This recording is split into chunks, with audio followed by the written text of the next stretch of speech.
రైతు సోదరులకు స్వాగతం. భారత వాతావరణ శాఖ రైతులకి కీలక అప్డేట్ రిలీజ్ చేసింది. మనం గత వీడియోలోనే చెప్పుకున్నాం, సెప్టెంబర్లో మరో అల్పపీడనం రాబోతా ఉందని.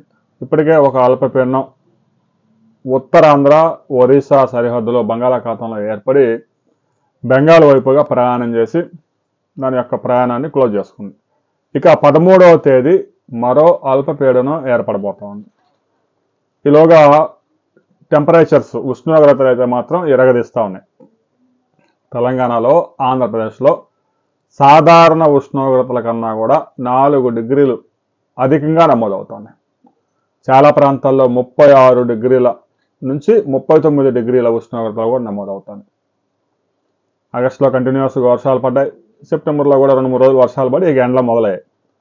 అయితే మరోసారి వర్షాలు మాత్రం 9వ తేదీ తర్వాత ప్రారంభమై 13వ తేదీ నాటికి బంగాళాఖాతంలో అల్పపీడనం ఏర్పడబోతోంది.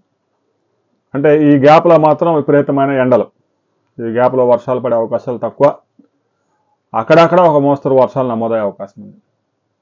ఇక ఇప్పటికే క్లారిటీ వచ్చేసింది, 13వ తేదీ అల్పపీడనం ఏర్పడబోతా ఉంది. అది వాయుగుండంగా మారే అవకాశాలు ఎక్కువగా ఉన్నాయి. సెప్టెంబర్లో వచ్చే అల్పపీడనాలు తీవ్ర అల్పపీడనంగా మారడం, ఆ తర్వాత వాయుగుండంగా పరివర్తన చెందడం ఎక్కువ స్కోప్ ఉంటుంది. దాని ప్రభావంతో ఋతుపవనాలు కూడా మరింత చురుగ్గా మారే అవకాశం ఉంది. ప్రస్తుతానికైతే ఒక 4-5 రోజుల పాటు విపరీతమైన ఎండలు, ఆ తర్వాత అల్పపీడన ప్రభావంతో పెద్ద ఎత్తున వర్షాలు నమోదయ్యే అవకాశం ఉంది. గడిచిన 24 గంటల్లో తెలంగాణ, ఆంధ్రప్రదేశ్లో పొడి వాతావరణం, విపరీతమైన ఎండలు మాత్రమే నమోదయ్యాయి.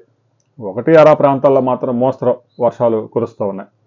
రాబోయే కొద్ది గంటల్లో ఏ ప్రాంతాల్లో ఎంత వర్షపాతాలు నమోదు కాబోతా ఉన్నాయి అనే వివరాలతో మరో వీడియోలో కలుసుకుందాం.